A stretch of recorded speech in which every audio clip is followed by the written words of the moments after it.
Hello guys, আজকের এই ভিডিওতে আমরা আলোচনা করব যে বিটকয়েনের হালভিং জিনিসটা কি। আপনারা অনেকেই বলতে শুনেছেন আমাকে যে বিটকয়েনের হালভিংয়ের উপরে মার্কেট এখানে উপরে যায়, মার্কেটে বুল মার্কেট আসে, সব কয়েন হিউজ পরিমাণে পাম্প হয়, 10x 100x 1000x পর্যন্ত মার্কেটের মধ্যে পাম্প আসে, ঠিক আছে। তো এই অ্যাকচুয়ালি এই হালভিংটা কি, আর এই হালভিংটা কেমন করে বিটকয়েনের এখানে আপনার পাম্পের জন্য দায়ী, ঠিক আছে। মানে এর মানে পিছনের রিজনটা কি, যে কোনো একটা আপনার বিটকয়েনের হালভিং যখন হবে তারপরে যে মার্কেট ওপরে যায়, এর তো একটা রিজন লাগবে, ঠিক আছে, একটা তো কারণ লাগবে। এমনি এমনি তো আর মার্কেট ওপরের দিকে যাবে না। কিন্তু কেন সবাই এখানে বলে, সবাই এটা কেন মনে করে যে বিটকয়েন হালভিংয়ের পরে এখানে মার্কেট পাম্প হয়, মার্কেট বুলিশ হয়, ঠিক আছে। অ্যাকচুয়ালি এর পিছনে রিজনটা কি, আর বিটকয়েনের হালভিং এই জিনিসটা কি। তো বিটকয়েনের হালভিংয়ের এই জিনিসটা কি, এটা আমি আজকের ভিডিওতে আপনাদেরকে একদমই সহজ ভাষায় এক্সপ্লেন করব, ঠিক আছে। আপনারা হয়তো এর আগে অনেক ভিডিও দেখেছেন যে কেমন করে বিটকয়েন হালভিংটা কাজ করে, বিটকয়েন হালভিংটা কী, ঠিক আছে। মানে এই জিনিসটা মানে একদমই কিন্তু খুবই মানে একটু টাফ টাইপের জিনিস, ঠিক আছে। এটা কিন্তু বোঝা অত সহজ না।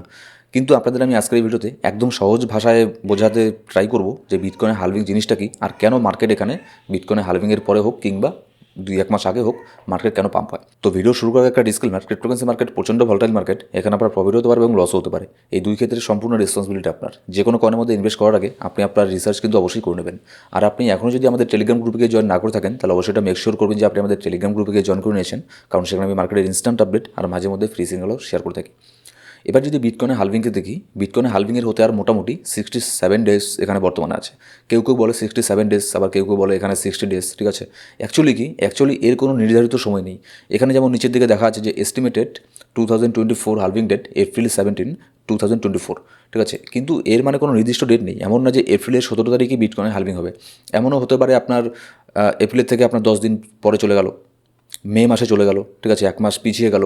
এটা মানে খুবই কম হয়, মানে 1 মাসের সময় এতটা ডিস্টেন্স থাকে না, হতে পারে 5-10 দিনের এখানে ডিফারেন্স থাকে। তো ওটা তো ঠিক আছে, এটা বোঝা গেল। এবার বিটকয়েনের হালভিংয়ের এই জিনিসটা কি, কিছু এখানে আমি নোট করে লিখেছি, ঠিক আছে। এই নোটটা আপনাদের আমি আগে দেখাই যে বিটকয়েনের টোটাল যে বিটকয়েন আছে, বিটকয়েনের টোটাল সাপ্লাই হচ্ছে 21 মিলিয়ন। আমরা যেমন দেখি না যে মার্কেটে একটা নতুন কয়েন বের হয়েছে, তার সাপ্লাই কত, ঠিক আছে, কতগুলো কয়েন আপনার মাইন হতে পারে, ঠিক আছে।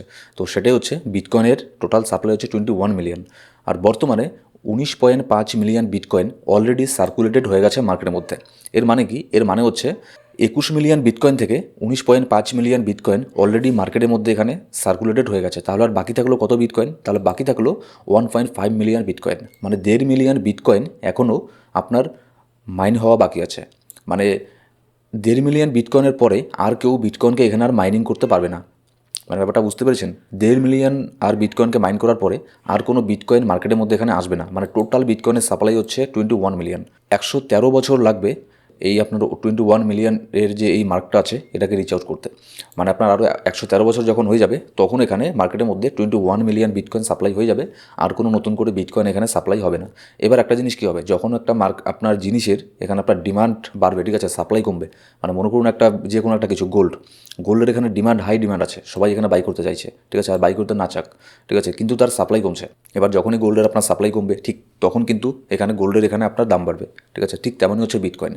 এবার যখন এখানে বিটকয়েনের আস্তে আস্তে এখানে সাপ্লাই কমবে, ডিমান্ড বাড়বে, তখন কিন্তু বিটকয়েনের দাম বাড়বে। এবার এটা তো আপনি মানে বুঝতে পারলেন যে আর 1.5 মিলিয়ন বিটকয়েন আছে আপনার সার্কুলেটেড হওয়ার, আর বাকি 19.5 মিলিয়ন এখানে সার্কুলেটেড অলরেডি কিন্তু হয়ে গেছে, ঠিক আছে। এবার নেক্সট এখানে আপনাদেরকে ভালো করে বোঝানোর জন্য আমি নিচের দিকে নিয়ে আসছি আপনাদেরকে। New bitcoin are issued by the bitcoin network every 10 minute. মানে নতুন বিটকয়েন আপনার প্রত্যেক 10 মিনিট পরপরই কিন্তু নতুন বিটকয়েন মার্কেটের মধ্যে চলে আসে। মানে যারা বিটকয়েনের মাইনার আছে, যারা মাইনিং করে, আপনারা হয়তো শুনেছেন যে মোবাইলের মধ্যে আজকাল নতুন নতুন কিছু টোকন কয়েন এগুলো আসে, যেগুলোকে মোবাইলের মধ্যে মাইন করা যায়, ঠিক আছে। ঠিক তেমনই হচ্ছে বিটকয়েন। কিন্তু বিটকয়েনকে মাইন করা এটা মানে অনেক বিশাল বড় ব্যাপার। যারা বড় বড় কোম্পানি আছে, ঠিক আছে, তারা এখানে বিটকয়েনকে মাইনিং করে, আর যারা মাইনার আছে তারাও এখানে বিটকয়েনকে মাইনিং করে, ঠিক আছে। এবার নিচের মধ্যে কী লেখা আছে দেখুন, for the first 4 years of bitcoin existence the amount of new bitcoin issued every 10 minutes OF50 every 4 years this number is cut in half the day the amount halves is called a halving or halving। এর মানেটা কি, সবার প্রথমে যখন এখানে আপনার bitcoin মার্কেটে এসেছিল, সবার প্রথমের যে হালভিংটা আছে, এবার সবার প্রথমের হালভিং কোনটা, সবার প্রথমের হালভিং হচ্ছে, আমি এখানে চার্টের মধ্যে সব লিখে রেখেছি, 2012 সালের নভেম্বর মাসে। 2012 সালের নভেম্বর মাসে যে বিটকয়েনের মধ্যে হালভিং হয়, তখন কিন্তু প্রত্যেক 10 মিনিটে তার মানে 2012 আগে পর্যন্ত প্রত্যেক 10 মিনিটে 50টা করে বিটকয়েন এখানে মাইন করা যেত, ঠিক আছে। মানে বুঝতে পেরেছেন, প্রত্যেক 10 মিনিটে 50টা করে বিটকয়েন এখানে মাইন করা যেত 2012 সালের আগে পর্যন্ত। আর বিটকয়েন আপনার মার্কেটে আসে 2009 সালে, ঠিক আছে। 2009 সাল থেকে 2012 সালের 28শে নভেম্বর আগে পর্যন্ত প্রত্যেক 10 মিনিটে 50টা করে বিটকয়েন এখানে আপনার মাইনিং করা যেত। মানে 10 মিনিটে 50টা করে বিটকয়েন এখানে তৈরি হতো, মার্কেটের মধ্যে আসতো, ঠিক আছে। এবার এখানে কি 2012 সালের হালভিংয়ের পরে 2012 সালের হালভিংয়ের পরে 50 থেকে 25-এর মধ্যে চলে আসে। আগে যেখানে আপনার 10 মিনিটে 50টা বিটকয়েন আপনার মাইন করা যেত, ঠিক 2012 সালের পরের থেকে 10 মিনিটের মধ্যে 50টার থেকে এখানে বিটকয়েনের মাইন করার আপনার চলে আসে 25-এ। মানে 2012 সালের পরে 10 মিনিটে 25টা করে বিটকয়েনকে মাইন করা যাবে, 50টা করে করা যাবে না, ঠিক আছে। এবার তারপরে 2016 সালের পরে এখানে কি হয়, 2016 সালের পরে প্রত্যেক 10 মিনিটে 25টা বিটকয়েন থেকে এখানে কমে চলে আসে 12.5-এর মধ্যে। এর মানে কি, এর মানে হচ্ছে আপনার প্রত্যেকটা হালভিংয়ের পরের থেকে, ঠিক আছে, আপনার এই অ্যামাউন্টটা অর্ধেক হয়ে আসে। যেমন 2012 সালের আগে এখানে আপনার প্রত্যেক 10 মিনিটে 50টা বিটকয়েন মাইন হতো, ঠিক আছে। তারপরে 2012 পরে এটা চলে আসলো অর্ধেকে, তারপরে 10 মিনিটে এখানে 25টা। তারপরে 2016 সালের যে হালভিংটা আছে তারপরে এটা চলে আসলো 10 মিনিটে 12.5টা বিটকয়েন মাইন করা যাবে। এবার তারপরে লাস্ট যে আমাদের এখানে বিটকয়েন হালভিং হলো 2020 সালের 11ই মে যখন বিটকয়েন হালভিং হয়েছিল, তখন এখানে কি হয়, in the most recent May 11, 2020 halving, the reward drop from 12.5 to 6.25 BTC per block. মানে কোথা থেকে কোথায় চলে আসলো এই অ্যামাউন্টটা দেখতে পারলেন। মানে যেখানে আপনার প্রত্যেক 10 মিনিটে মানে পার ব্লকে এখানে আপনার 50টা করে বিটকয়েন মাইনিং হতো। তার মানে কত বিটকয়েন একবারে মার্কেটের মধ্যে চলে আসছে, ঠিক আছে। সাপ্লাই কম, সাপ্লাই অনেক বেশি, ডিমান্ড একটুখানি কম, ঠিক আছে। এবার তারপর 2012 সালের পরে এখানে আপনার চলে আসলো 4 বছর পরে এখানে আপনার হয়ে গেল 25টা। তার 4 বছর পরে এখানে আপনার হয়ে গেল 12.5টা। এবার 12.5-র পরে এখানে হয়ে গেছে 6.25, ঠিক আছে। বর্তমানে 6.25 বিটকয়েন মাইন করা যায় পার ব্লকের মধ্যে। এবার নেক্সট যে এখানে বিটকয়েনের হালভিংটা আছে, যেটা এক্সপেক্ট করা হচ্ছে, এক্সপেক্টেড এপ্রিল 2024 মধ্যে এখানে বিটকয়েনের যে নেক্সট হালভিংটা হবে, তারপরে এখানে অ্যামাউন্টটা কমে কত আসবে, 6.25-এর যে অর্ধেক হয় সেই অ্যামাউন্টটা চলে আসবে, ঠিক আছে। ধরে নিতে পারেন 3.15, এটাও বলতে পারেন যে 3টা বিটকয়েন, মানে পার ব্লকে এখানে 3টা বিটকয়েন তারপরের থেকে মাইনিং হবে। কোথায় এখানে আপনার 2012 সালের আগে এখানে 50টা বিটকয়েন মাইনিং হতো পার ব্লকে, তারপরে আসলো এটা 25-এ, তারপরে আসলো 12.5-তে, তারপরে আসলো 6.25-এ। এবার এখানে আপনার চলে আসবে ধরে নিতে পারেন 3টা।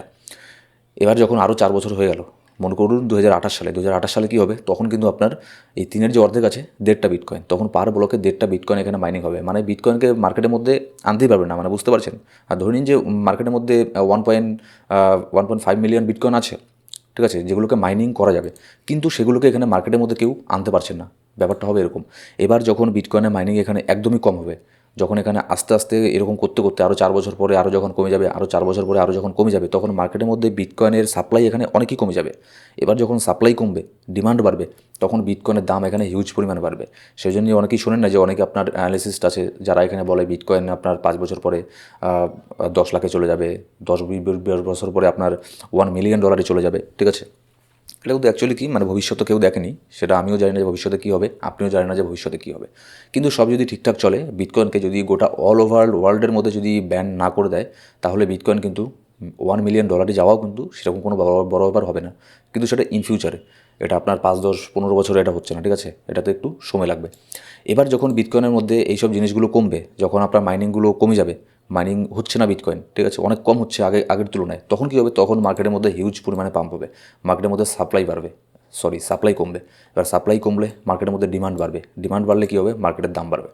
ঠিক তেমনি আরেকটা যদি আমি এখানে ক্যালেন্ডার আপনাদেরকে আমি দেখাই, বিটকয়েন হালভিং কাউন্টডাউনের একটা ক্যালেন্ডার, ঠিক আছে। এখানে দেখাচ্ছে 61 দিন 2 ঘন্টা 8 মিনিট এরকম আছে। তো এটা এক্স্যাক্টলি কেউ বলতে পারে না, এক্স্যাক্টলি হয় না, এখানে একটা ব্যাপার আছে, তারপরে কিন্তু সেখানে এটা হবে, ঠিক আছে। দেখুন total bitcoin left to mine কত আছে আপনাদের আমি বললাম 1.5 মিলিয়ন। তো অ্যাকচুয়ালি 1.5 মিলিয়নেরও একটুখানি কম আছে, ঠিক আছে। ধরে নিচ্ছি আমরা 1.5 মিলিয়ন বর্তমানে আপনার আছে যেটাকে মাইন করা যাবে। টোটাল অ্যামাউন্ট মানে বিটকয়েন যতগুলো মাইন করা যাবে সেগুলো হচ্ছে আপনার 21 মিলিয়ন, আপনাদের আমি এর আগে একটুখানি বললাম। এবার কতগুলো মার্কেটে অলরেডি সার্কুলেটেড হয়ে গেছে, 19.5 মিলিয়ন, ধরে নিতে পারেন 19.6 মিলিয়ন, ঠিক আছে। টোটাল বিটকয়েন লেফট মাইন কতগুলো আছে, ধরে নিতে পারেন 1.5 মিলিয়ন। বিটকয়েনের মার্কেট ক্যাপিটালাইজেশন কত, এত ডলার, মানে প্রায় এখানে 1 ট্রিলিয়ন, ঠিক আছে। এবার বিটকয়েন জেনারেটেড পার ডে, মানে প্রত্যেক দিন বর্তমানে বিটকয়েন কত এখানে আপনার মানে তৈরি হচ্ছে, মানে কতগুলোকে মাইন করা হচ্ছে। আমি তো পার ব্লকে বললাম, তো সেগুলো তো অনেকেই আপনারা বুঝবেন না, তো আমি একদম সহজ করে বলে দিচ্ছি। বর্তমানে বিটকয়েন এখানে প্রত্যেক দিন 1043টা বিটকয়েন, 1043টা বিটকয়েন বর্তমানে প্রত্যেক দিন এখানে মাইন হচ্ছে, ঠিক আছে। যারা মাইনার আছে তারা এখানে প্রত্যেক দিন 1043টা বিটকয়েনকে এখানে মাইনিং করছে। এবার bitcoin generated per day after halving, next যে এখানে 2024 সালের এপ্রিল মাসে যে হালভিংটা হবে, সেই হালভিংয়ের পরে প্রত্যেক দিন কয়টা করে বিটকয়েন এখানে মাইনিং হবে, সেটা হচ্ছে 450টা, ঠিক আছে। এবার আরও 4 বছর পরে কতগুলো বিটকয়েন প্রত্যেক দিন করে মাইনিং করা যাবে, মানে ম্যাক্সিমাম বলছি এটা আমি, এর থেকে কিন্তু কমও হতে পারে, মানে ম্যাক্সিমাম বলছি 450টা মনে করুন বিটকয়েন হালভিংয়ের পরে 450টা পৃথিবীর সব মাইনার মিলে 450টা এখানে করে ফেললো, তারপরে কিন্তু আর এখানে মাইনিং করতে পারবে না, ঠিক আছে। তারপরে যখন এখানে নেক্সট আরও 4 বছর পরে যে হালভিং হবে বিটকয়েনের, তারপরে 450-এর যে অর্ধেক 225টা, তখন 225টা বিটকয়েন প্রত্যেক দিন মাইনিং করতে পারবে, তার বেশি পারবে না। তারও 4 বছর পরে 225-এর যে অর্ধেক ধরে নিতে পারেন 110-15, ঠিক আছে, এরকমটা বিটকয়েন এখানে মাইনিং হবে প্রত্যেক দিন, এর বেশি এখানে আপনার পারবে না। তার মানে কি, তার মানে যত দিন যাবে তত এখানে এর সাপ্লাই কমবে, ঠিক আছে। আর সাপ্লাই কমলে কি, ডিমান্ড বাড়বে, ডিমান্ড বাড়লে মার্কেটের মধ্যে নতুন নতুন এখানে আপনার অ্যামাউন্ট আসবে, নতুন নতুন ইউএসডি প্রিন্ট হবে, তারপরে ফাইনালি এখানে সেজন্য এখানে আপনার মার্কেটের মধ্যে বুল মার্কেট আসে, ঠিক আছে। এটা কিন্তু মানে এমনি না, সবাই বলে না যে এখানে হালভিং আসবে, মানে এর পিছনে একটা রিজন তো আছে। তো আজকের এই ভিডিওতে আমি মানে এগুলো একদম সহজ ভাষায় আপনাদের আমি বলে দিলাম যে বিটকয়েনের হালভিংয়ের পরে কেন মার্কেট উপরে যায় আর কেন যত দিন যাবে বিটকয়েনের দাম বাড়বে। আশা করি আপনারা এবার বুঝতে পেরেছেন, ঠিক আছে। যারা সাপ্লাই আর ডিমান্ডের এই কনসেপ্টটাকে বোঝেন, আশা করি আমি বোঝাতে পেরেছি। এই জন্যই কিন্তু বিটকয়েনের হালভিংয়ের পরে মার্কেট এখানে উপরে যায়। এবার তার মানে এই না যে বিটকয়েনের হালভিং এখানে কালকে চলে আসলো, এবার আজকের থেকে মার্কেট এখানে পুরো উপরে যাবে, তাহলে তো মার্কেটে সবাই এখানে প্রফিট করবে। কিন্তু মার্কেটের একটা নেচার কি, মার্কেট কিন্তু সবাইকে অত সহজে প্রফিট করতে দেয় না। হ্যাঁ, যখন বুল মার্কেট আসে তখন সবাই এখানে প্রফিট করে মোটামুটি 6-8 মাস, সেটা অন্য কথা। কিন্তু তাই বলে এরকম না যে সবাই এখানে প্রফিট করছে। সবাই যদি এখানে প্রফিট করে তাহলে লস কে করবে? আর অ্যাকচুয়ালি এটা প্রফিট আর লসেরই খেলা। কেউ যদি প্রফিট করে ভাববেন যে কেউ লস করছে, কেউ লস করলে ভাববেন যে কেউ প্রফিট করছে, ঠিক আছে। তার মানে এই না যে বিটকয়েনের হালভিংয়ের এখানে চলে আসলো, তার 2 দিন আগে আমি একদম মানে সব টাকা দিয়ে ইনভেস্ট করলাম, তারপর আমি এখানে কোটিপতি হয়ে গেলাম, ঠিক আছে, এরকম না। এখানে কিছু জিনিস আপনাদেরকে বুঝতে লাগবে, সেজন্য আমি একটা চার্ট নিয়েছি এখানে, বিটকয়েনের মান্থলি চার্ট। দেখুন, ফার্স্ট যখন বিটকয়েনের হালভিং হয় 2012 সালের 28 নভেম্বর, 2012 সালের নভেম্বর মাসে যখন এখানে বিটকয়েনের হালভিং হয়, সরি এখানে 2012 সালের চার্ট এখানে নেই, কিন্তু যখন এখানে আমি আপনাদেরকে ট্রেডিং ভিউর মধ্যেই দেখিয়ে দিচ্ছি যে 2012 সালে যখন এখানে বিটকয়েনের হালভিং হয় নভেম্বর মাসে, এখানে দেখলে দেখতে পারবেন এই যে নভেম্বরে এখানে বিটকয়েন হালভিং হলো, কিন্তু এখানে তেমন কোনো মার্কেটের মতো পাম্প হয়নি। মোটামুটি এখান থেকে মোটামুটি 4-5 মাস বিটকয়েনের প্রাইস একদম নিউট্রাল ছিল, খুব একটা বেশি পাম্প নাম্প এখানে হয়নি, ঠিক আছে। ফাইনালি একটা পাম্প কখন হয়েছে? 1 বছর পরে, ঠিক আছে, 1 বছরেরও বেশি, সরি 1 বছর না, মোটামুটি ধরুন 10-11 মাস, 11 মাস পরে, হালভিংয়ের 11 মাস পরে মার্কেটের মধ্যে একটা ফাইনালি পাম্প আসে, যেটা হচ্ছে $183 বিটকয়েনকে এখানে নিয়ে যায় $1185। মানে ধরতে পারছেন, মানে ব্যাপারটা বুঝতে পারছেন যে $100 দিয়ে $150 দিয়ে একটা বিটকয়েনকে বাই করে রেখেছিল, মানে জাস্ট 1 বছরের মধ্যে, 1 বছরও না, কয়েক মাসের মধ্যে $1200 এখানে তার হয়ে যায় বিটকয়েন একটা দাম। এবার যখন জুলাই মাসে এখানে 2016 জুলাই মাসে যখন এখানে মার্কেটের মধ্যে আবার সেকেন্ড যে আপনার কী বলে সেকেন্ড যে হালভিং হয়, তখন এখানে বিটকয়েনের প্রাইস ছিল আপনার হচ্ছে $595, $600 ধরতে পারেন, ঠিক আছে, জুলাই মাসে। সরি, এটা তো আপনার আগে চলে গেল, ওই ওরকমই ধরুন $550-600 প্রাইস ছিল 2016 সালের। তারপরে মোটামুটি কত মাস পরে এখানে মার্কেট পাম্প হয়েছে? মোটামুটি 5-6 মাস পরে মার্কেট এখানে একটা পাম্প হয়েছে। মার্কেট পাম্প হয়ে তারপরে অল টাইম হাই কোথায় গেছে? অল টাইম হাই মানে 2016 অল টাইম হাইয়ের কথা বলছি আমি, $19,700 চলে গেছে, মানে ধরে নিতে পারেন $20,000। কোথায় এখানে হালভিংয়ের আগে প্রাইস ছিল $280, সেটা আপনার চলে গেছে এখানে $20,000। মানে ভাবতে পারছেন যে কেমন করে মার্কেট এখানে পাম্প করেছিল। তো এটাই কিন্তু বিটকয়েনের হালভিংয়ের পরে এই জিনিসটা কিন্তু মার্কেটের মধ্যে হয়ে থাকে, কিন্তু তার মানে এই না যে হালভিং হলো আর এখানে পাম্প করবে। এখানে দেখতেই পাচ্ছেন প্রথম হালভিংয়ের এখানে 11 মাস পরে বুল মার্কেট এসেছিল, সেকেন্ড হালভিংয়ের এখানে আপনার 6-7 মাস পরে বুল মার্কেট এসেছিল। এবার যখন আপনার 2020 সালে এখানে মে মাসে যখন এখানে আমাদের থার্ড এখানে বিটকয়েনের হালভিং হয়, তখন এখানে প্রাইস ছিল আপনার মোটামুটি $9,000 মতো প্রাইস ছিল। কিন্তু মানে সবচেয়ে লেটেস্ট যে এখানে আপনার হালভিংটা হয়ে গেল, তখনই কিন্তু বিটকয়েন পাম্প হতে খুব একটা বেশি সময় লাগেনি, মোটামুটি 2-3 মাসের মধ্যেই মার্কেট বুল মার্কেট শুরু হয়ে গেছে, মার্কেট উপর দিয়ে গেছে, ঠিক আছে। তো এটাই হচ্ছে আবার যে এমন না যে বিটকয়েনের হালভিংয়ের এখানে 1 মাস আগের থেকে বা 10 দিন আগের থেকে মার্কেট পাম্প করবে, এরকম না। বিটকয়েনের হালভিংয়ের পরে হোক বা আগে হোক, আমি অনেকবার বলেছি আবারও বলছি, বিটকয়েন হালভিংয়ের আগে হোক বা পরে হোক, মার্কেট ফাইনালি একটা কিন্তু এখানে কারেকশন দেয়, ছোটোখাটো একটা মোটামুটি ধরনের কারেকশন একটা দেখায় মার্কেটের মধ্যে, যাতে এখানে সবাই এখানে লিকুইডেটেড হয়ে যায়, যাতে এখানে অনেকেই এখানে মার্কেট থেকে চলে যায়, ঠিক আছে। এই জিনিসটা কিন্তু হয়ে থাকে। তো সেটাই এখানে চার্টের মধ্যে দেখলেও দেখতে পারবেন, এর আগেও একটা ভিডিওতে আমি এই চার্ট আমাদের সাথে শেয়ার করেছিলাম যে বিটকয়েনের হালভিংয়ের মানে হওয়ার সাথে সাথে যে মার্কেট উপরে যাবে এরকম না, এখানে কিছু ব্যাপার আছে, ঠিক আছে। একটু মার্কেট এখানে সাইডওয়েজে থাকবে, মার্কেট একটু মানে প্যানিকে চলে যাবে, যাতে সবাই এখানে সেল করে মার্কেট থেকে চলে যায়, তারপরে ফাইনালি একটা মার্কেটের মধ্যে আমরা পাম্প দেখতে পারি। তো আশা করি আজকের এই ভিডিওর মধ্যে আপনারা এই জিনিসটা বুঝতে পেরেছেন যে বিটকয়েনের হালভিং জিনিসটাকে অনেকবার শুনেছেন, কিন্তু অ্যাকচুয়ালি জানেন না যে বিটকয়েনের হালভিংটা কী। আর এর পিছনে রিজনটা কি, যে কেন মার্কেট পাম্প হয়। সো গাইস, এই ছিল আজকের ভিডিও ভালো লাগলে সেটা লাইক করবেন, আর কোনো সাবস্ক্রাইব না করে থাকলে সাবস্ক্রাইব করে পাশে বেল বাটন প্রেস করে অল সিলেক্ট করে রাখবেন প্রত্যেকটা ভিডিওর আপডেট সবার আগে পাওয়ার জন্য। আর আপনি এখন যদি আমাদের টেলিগ্রাম গ্রুপে জয়েন না করে থাকেন তাহলে অবশ্যই মেক শিওর করবেন যে আপনি আমাদের টেলিগ্রাম গ্রুপে জয়েন করে নিয়েছেন, কারণ সেখানে ওই মার্কেটের ইনস্ট্যান্ট আপডেট আর মাঝে মধ্যে ফ্রি সিগন্যালও দিয়ে থাকি। Thank you so much guys.